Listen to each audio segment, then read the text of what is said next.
So what we've been talking about is how you form a coaching relationship with a person that actually has a beginning, an end. You have a clear objective you're going to try and work on. You decide to meet, weekly or every 2 weeks or monthly or whatever it is to help them make progress.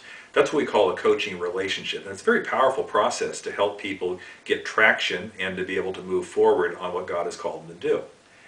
However, the skills that you're learning can also be applied in everyday life. And so I like to make the distinction between a coaching relationship, which is something formal and more structured and more intentional, to coaching moments, which you can have just as a way of life, so that somebody asks you a question.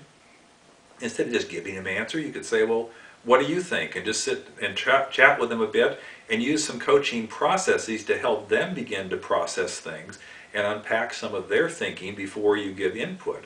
And that's what I would call a coaching moment. And you could have it with your kids, you could have it with your neighbors, and even when you're just trying to build a relationship with somebody that doesn't know Jesus. If you just asked open-ended questions that are curious and then unpack what's going on in their life, it shows interest, and you're also genuinely building a stronger relationship.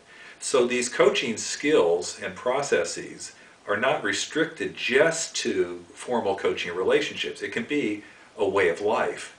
And actually you'll discover as you do that will be a much richer way to live and a much more helpful way to interact with people in your work relationships, in your neighborhood, at school, wherever you may be.